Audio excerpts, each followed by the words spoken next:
nursing student gingon nga gihostage sa usa ka lalaki nga gituhang adunay diferensya sa pag-isip.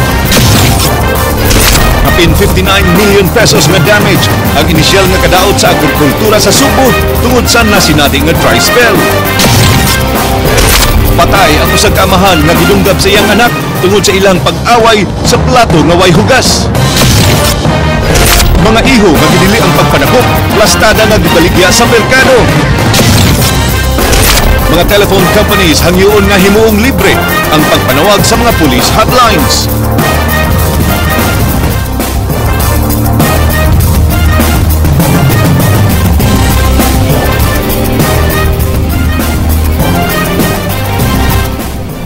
May hapon Sugbo Kabisayan, aniya na mga balita uban ang kanatibukang puwersa sa News 5 Cebu.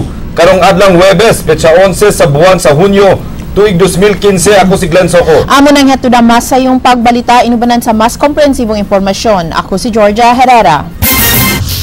Kapin 58 million pesos na ang report nga damage sa agrikultura sa Sugbo tungod sa kaniit sa uwan nga nasinati sa Sugbo nga ubos karon sa dry spell. Magkataas pa kini kay katunga pa lang sa mga lungsod sa lalawigan ang nakahatag sa ilang report.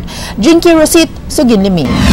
Naagid ang exact kanang figure. Sa pinakawahing talaan sa Provincial Agriculturist Office, muabot na sa kapin 7,000 ka ektarya sa kaumahan ug basakan, gikan sa 22 ka mga local government units tibok lalawigan sa Sugbo ang apektado sa kainit sa panahon. Matod sa Provincial Agriculturist, 25 pa lang gikan sa 51 ka LGUs ang nakasumiter sa ilang final report. Ang mga lungsod nga apektado na sa grabing kainit, kansang mga umaog lagot mo na nga laos na, mao ang lungsod sa Alcoy, Alegria, Argao, Asturias, Badian, Balamban, Barili, Bugos City, Borbon, Carcar City, Catmon, Consolacion, Danao City, Madridejos, Ronda, Sambuan, San Fernando, Santander, Sibonga, Sugod, Santa Fe, Tabugon, Talisay City ug Toledo City. Bana-bana sa provincial capital, kapin 58 million pesos ang kantidad sa mga umanga nga daot. We'll just make it clear nga this reported damage will still undergo validation sa atong office. We will conduct validation jud atong ikuan sa atong monitoring team sa office. Matod ni Roldan Sarahena, wa makatabang ang nasinati nga mga pag-uwan sa milabay mga adlaw. Sa ilang pagbisita sa mga lugar, nasuta nga 2,000 na ka mga mag-uuma ang napektuhan ug nawad-an sa ilang panginabuhian. Kita gani mo ang makita gani mo ang epekto sa aning taas nga init kay ang ilang mga kaumahan walay sulod ug naa man. Subling giawhag sa Kapitolyo ang mga mag-uuma sa pag-ensure sa ilang mga kaumahan ug basakan aron do na sila'y makuha panahon sa katalagman. Jinky Rosit, News 5. Sakyanan mibangga sa usa ka taxi sa wa pamidaro sa poste sa kuryente ug tindahan. Mga sakay niini nangaangol. Sugin Limi, Ryan Surote. Maayong pagkapasok ining puti nga sports utility vehicle sa usa ka tindahan din sa Sitio Torre, Barangay Indayawan. Human kini mawadi og kontrol pasado alas 11 kagabi. Gikan sa dakbayan sa Talisay ang maong sakyanan nga gimaneho ni Charles Cabunillas nga paingon sa Barangay Basak Pardo. Matod sa mga nakakita, kusog ang padagan sa maong SUV pag-agi ini sa Corbadahong dapit. Suway ining gilikayan ang usa ka taxi apan nabangga gihapon tungod sa kakusog sa dagan. Miliko pa to ang driver ni ini og midiretso sa poste sa kuryente og sa tindahan. Ang walang upat kasakay sa SUV nga moang mag-agaw nga silang Jennifer, Lionel ug Angel Mascardo. Okay ra, pero ang isa na pangos nagisi dilo. Pila man makabugsulo yo? Duha sa front seat. Ang isa sa front seat wala. Matod sa mga investigador nga gawas sa kakusog sa dagan, nakatampo sab sa hitabo ang kangit-ngit sa dapit.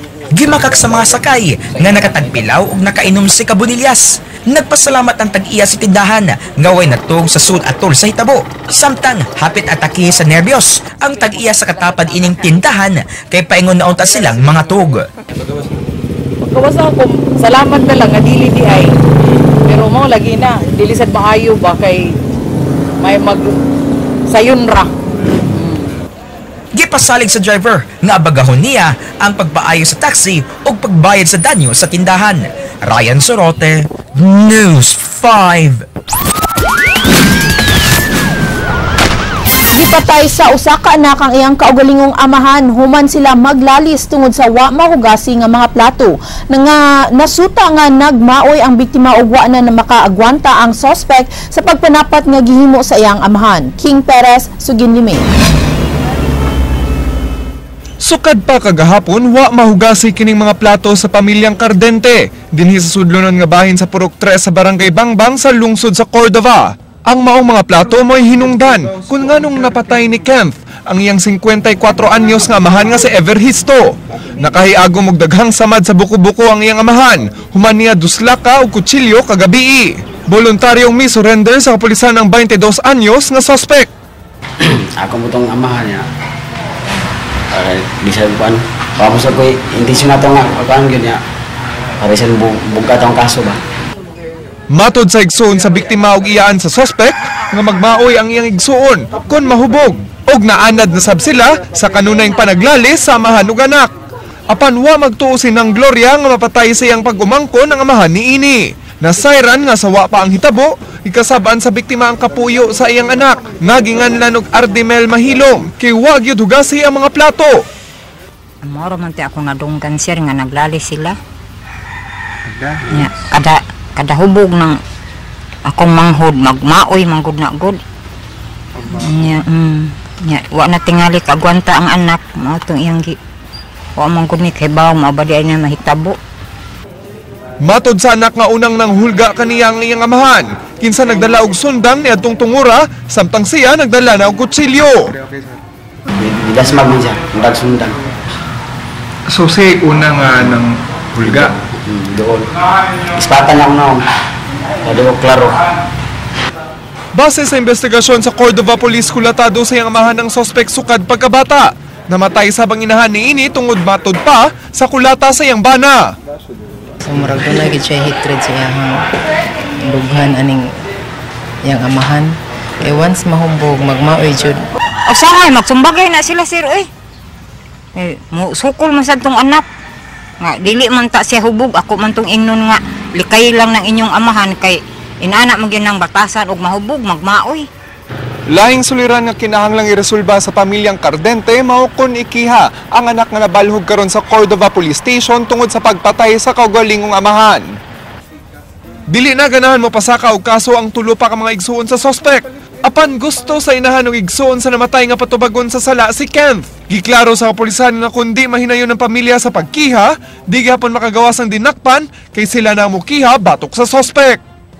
Kung hindi na pwede oy. Paprisuhon gid na aron mutagam. Saong man ni namo sir? Wa na say tagtungo jud nga mo baro pwede ang pulis. Mo na mahimo og kaso. King Perez, News 5. Lalakig patay human po sila sa iyang higala at tubangan sa ilang panimay sa Barangay Basak Pardo. Ryan Sorote, Suginlimi. Natugaw gani ang tungang gabi ang pagkatuog sa mga residente sa sitio Katangkungan 1 sa Barangay Basak Pardo gumikan sa sunod-sunod nga buto sa armas. Sa ilang pagsusi, nagubo na nga way kinabuhi ang ilang silingan nga si Jonas Ramil gawas sa balay ni ini. Gingong gipos silang biktima sa iyang higala nga si Elier Atilio alias Iloy. Nakasaksi mismo ang asawa ni ini sa hitabo, diin nagpakaluoy pa ang iyang bana. Mato di Pamela, nangatug na sila, dihang nanuktok ang suspect ug nangita sa iyang bana. Dihang migawa si Jonas, nagkalalis pa sila sa suspect ug kalit nga may bunot ug armas. Nakalikay sa unang pagbuto si Jonas, apan gidulitan kini ug gipusil sa makaduha ka higayon. Pagkuha pa to siya maigo ni siya gid na kung nga ano man oy mo man ang gipusil oy. Wa na maabti sa mga sakop sa Pardo Police Station ang suspect sa panimay ni ini nga pipilara ka metro sa Nitabuan. Duha ka kabhang sa kalibre 45 ang na-recover sa crime scene. Dugang sa asawa sa biktima nga wa siya mahibaw kun doon na may atraso ang iyang bana sa suspect nga gingong moitighatag og trabaho ni ini. Ayog unsa wa kuno siya mudaog amot unsa pasabot oy. Kung nigawas ko ato, apilon siya ko ato. Paminaw siya ko, nisyagit na gay ko. Amang gay siya patuo. Nga na ko ni Kuyo, gining RB. RB lang gito. Pero na si Eloy, sir, dagagan nila. Oo, unahan nagbalay nila. Ngawa na siya dito sila ha. Ryan Sorote, News 5. Wa dayon mabuhat ni CCPO-OIC Marciano Batchancela ang gisugo ni Mayor Michael Rama kay nabisi po siya sa preparasyon sa APEC Summit. Iyang gipasalig nga wa niya malimti ang maong tahas. King Perez, Suginlimi.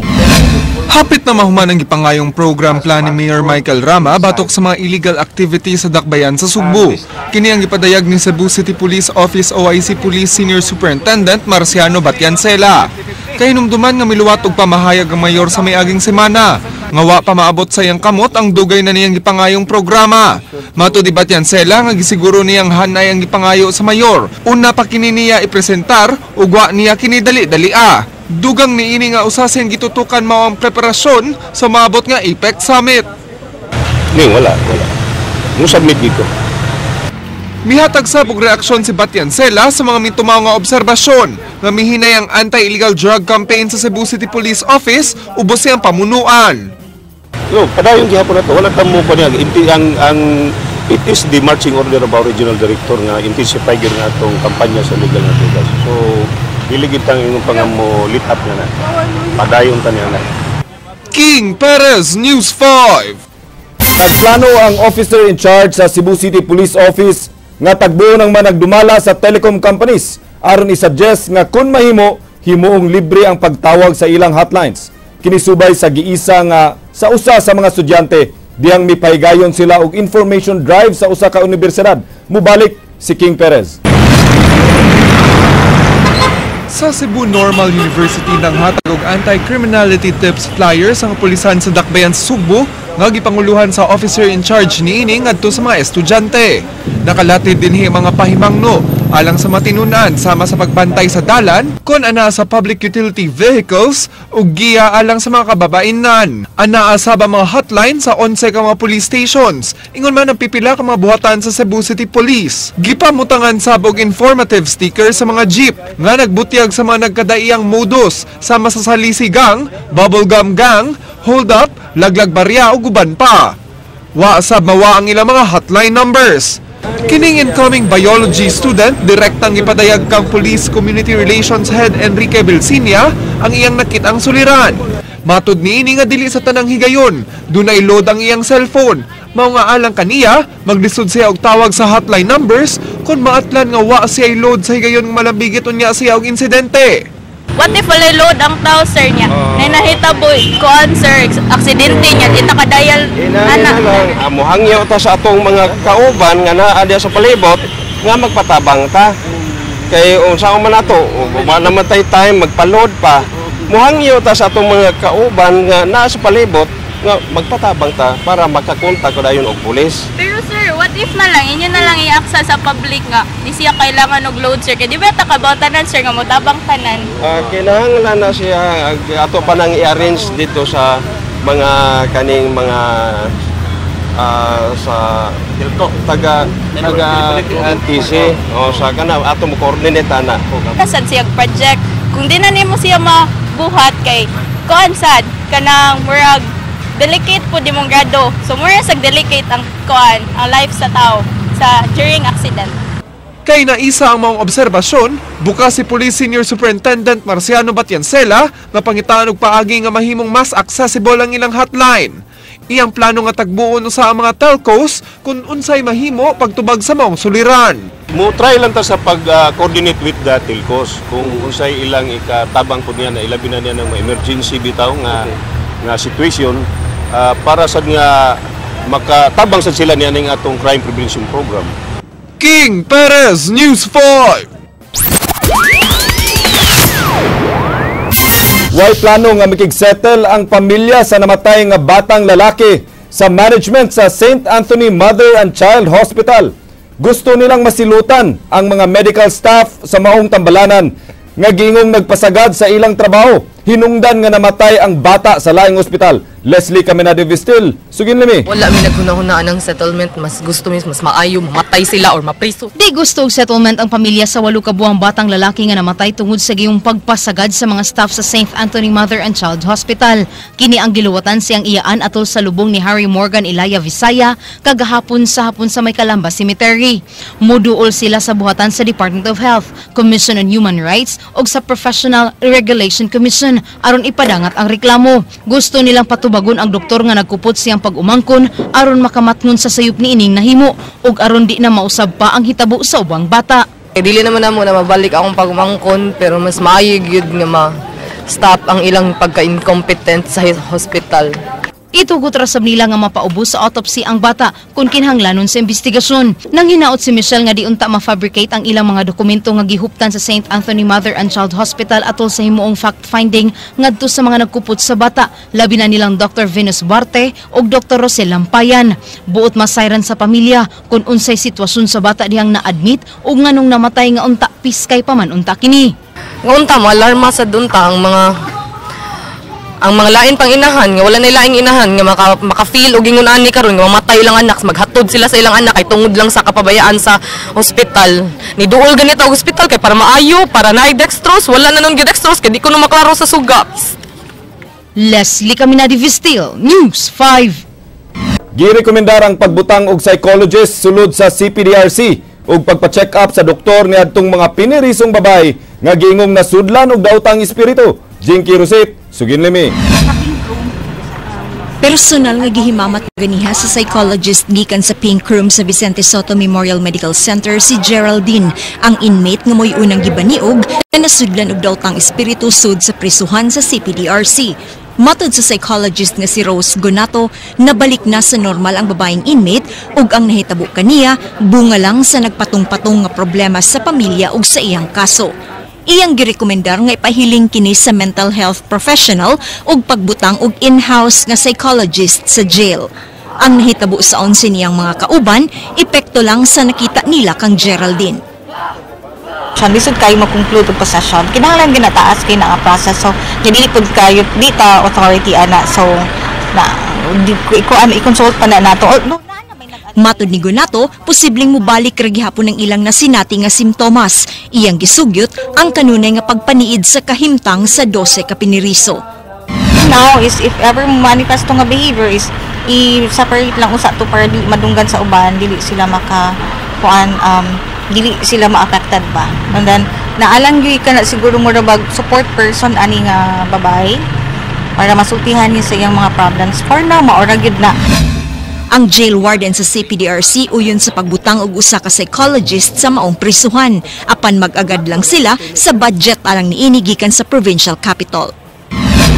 Kadto pa sa kita request sa psychologist.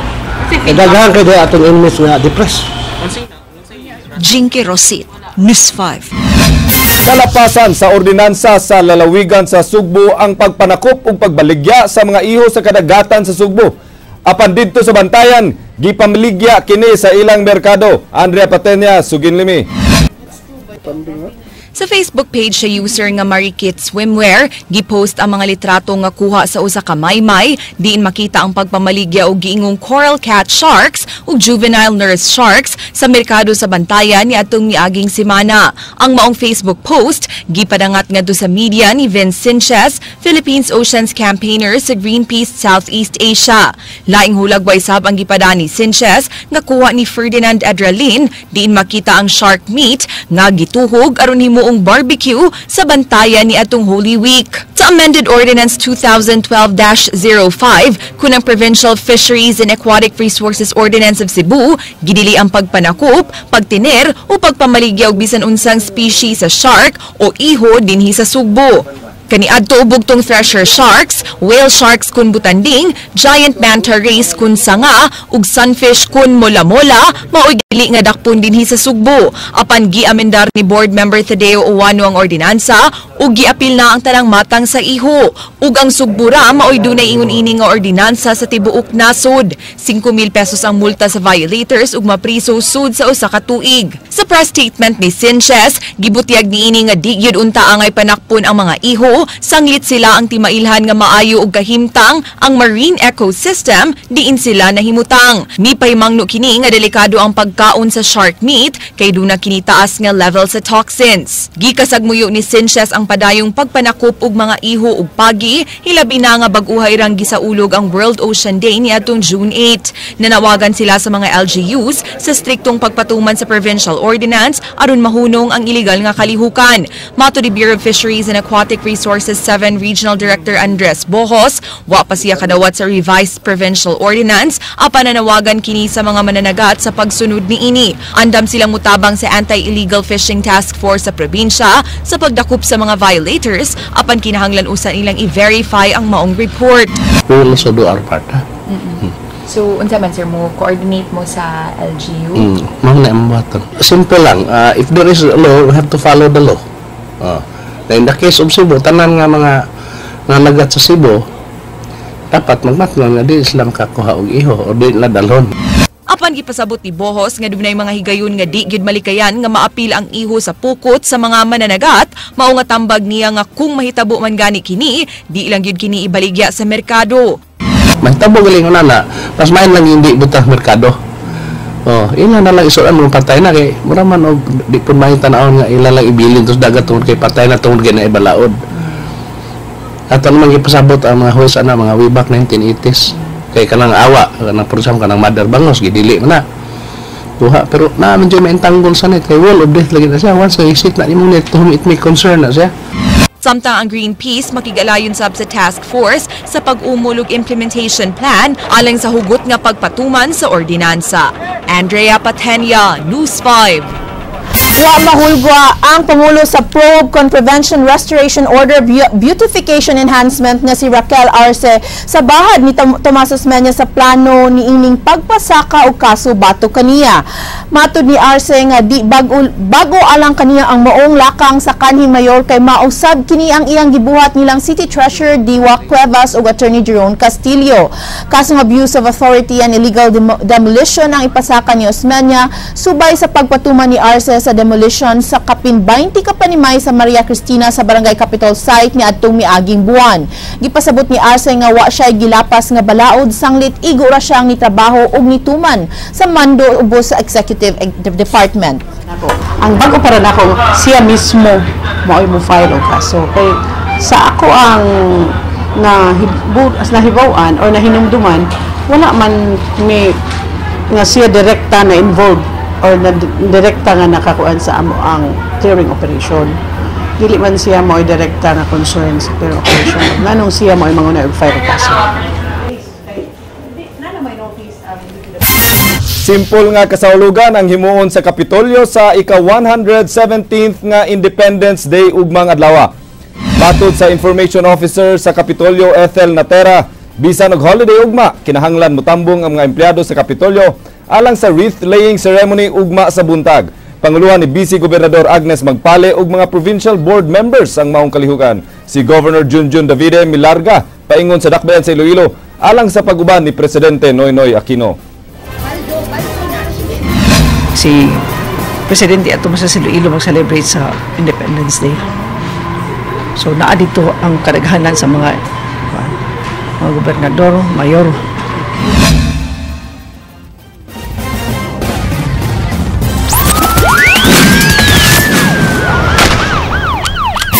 Nasikop sa Lapu-Lapu City Intelligence Branch ang dugay na nilang gipanid-an nga si alias Baldo human sa buy-bus operation nga gihimo kagabi.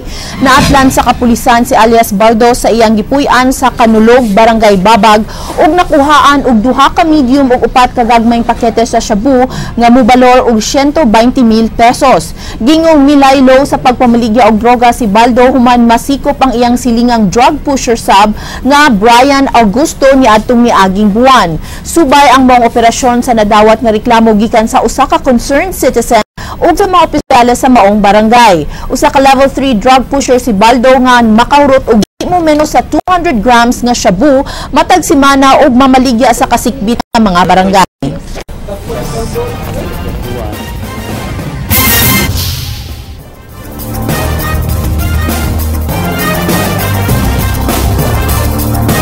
Usa ka lalaki nga nahutdan og iplete aron mouli sa Bacolod ng hostage ug usa ka estudyante. Ray Pasaporte, Suginlimi. Nagkadugo ang naong sa 35 anyos nga si Piniel Villacampa, taga Poblasyon, Bacolod City, human gitabangan og kulata sa mga tao at tubangan sa Salazar Institute of Technology. Si Villacampa giingon nga mi hostage sa 22 anyos nga taga Camp Marina, Barangay Kalunasan nga si Nessa Nicel Abarca nga usa ka second year nursing student sa Salazar Institute of Technology. Gikan siya nagpa-enroll sa eskwelahan og nag-atang og jeep at bang sa eskwelahan kauban ang iyang classmate. Kalit niabot si Villacampa og gituok siya samtang gitiunan og buak nga botilya. Kuya, kuha lang kung bag kuya. Kung gusto ka, nakikwarta din sa sulod. Ayaw lang ko hilaptin. Wala kaya. Nimando si Villacampa kanila nga mo para og taxi aron pasakyon siya niini. Yan, to akong classmate, sige mig para. Mamihanungan. Ato, sige gyapon siya, suok na ako. Ang to nakadugay. Abot mis paan, tunga sa kasada. Naalarma ang mga tao sa palibot ug nagabot ang mga pulis sa Punta Princesa Police Station nga gipahibalo sa nahitabo. Tungod sa iyang karatol, ang kining iyang natagak. Kay nagtutuyok mami ako, gation kay ko niya, ay lang yung samari ng biktima. Imo kay akong gigulat ba? Imo kay nang samaran pusilon tikaw. Diyang natagak ang bitbit ni ini nga buak nga botilya. Gitabangan og kulata sa mga tao ang suspek. Si Espio4 Sulibio nasamad tungod sa iyang pagpanlipod sa mga tao nga buot mo atake sa suspek. Matod sa suspek, dili niya tuyo nga pasakitan ang biktima ug igo ra siyang magpatabang nga makasakay og bus paingon sa Bacolod. Matod ni Villacampa, nawad-an na siya sa tarong nga panguna-huna kay nahurot iyang kwarta sa pagsakay-sakay og bus human siya nasaag.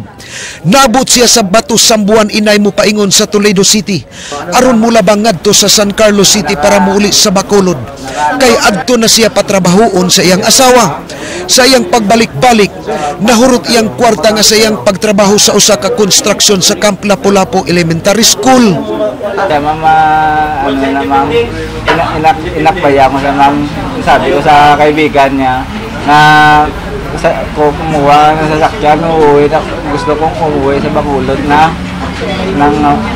sabi ng babae niya, kuya, kunin mo ng bago, hindi kumuha lang ng sasakyan kasi gusto ko nang umuwi na sa Bacolod. Ang nagkaroon na dito, wala na akong makain dito. Okay. Kanina ni sir nga bitawan eh. Sabi ko, sige sir, putok na eh. Tamaan lang ko para ano na. Karang ano na ko ba, ma'am. Nagiging mamaya. Ilang araw na ko nga, hindi ko mayo.